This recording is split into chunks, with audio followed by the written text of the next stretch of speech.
Hey, good morning, everybody. Welcome back to another episode of Gardening in Jeeps. My name's Rob, and today I am going to be transplanting a pomegranate tree into a large planter, and I'll show you what process I'm using. All right, so I got this from my neighbor. It's actually an old dryer bin, and I was going to use it for a fire pit, but I decided this would be good for my pomegranate. So, like always, I do some hugelkultur. It is bottomless. I took some old dried branches that I had sitting around, and after leveling the pot, hey look, we got a bee here, ready to pollinate.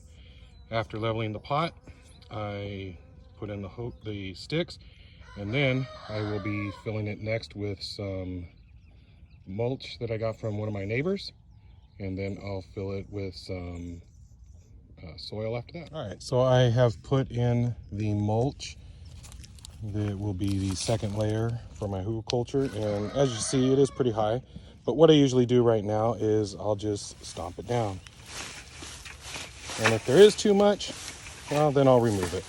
But all this eventually will break down as it would in a compost bin, and it'll provide a lot of good nutrients for the root system and turn into soil over time. And then if I ever want to, I can companion plant with my pomegranate tree. So my next step is I'll start putting in some soil.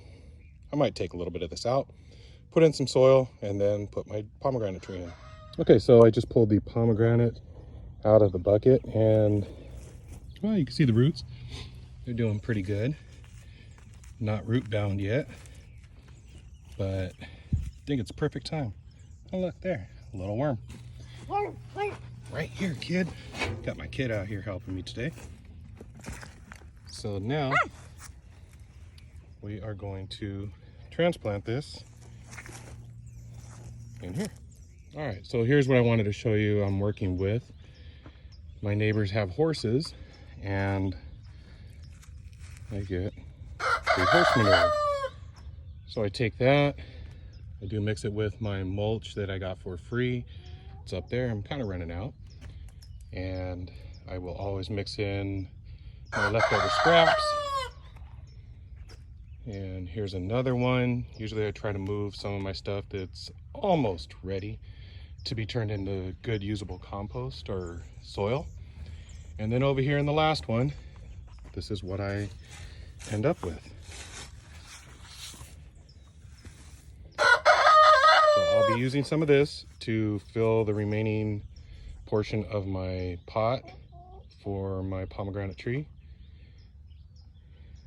And there's my rooster who's got to make an appearance in the background.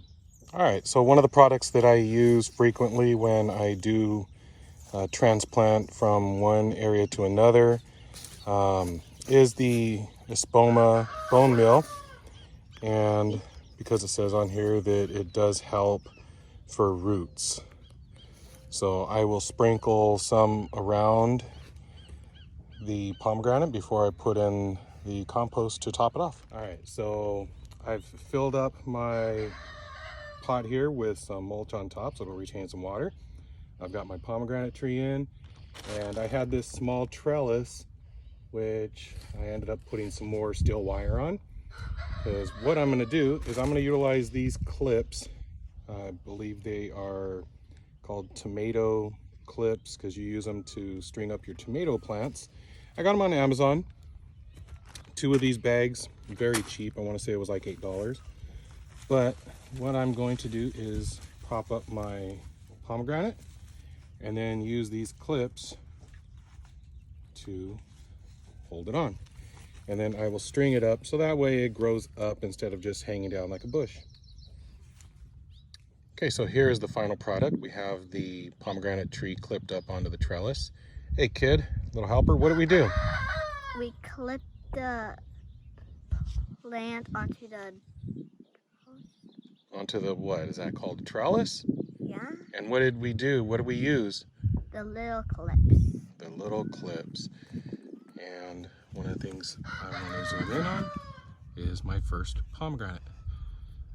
So I hope this is helpful.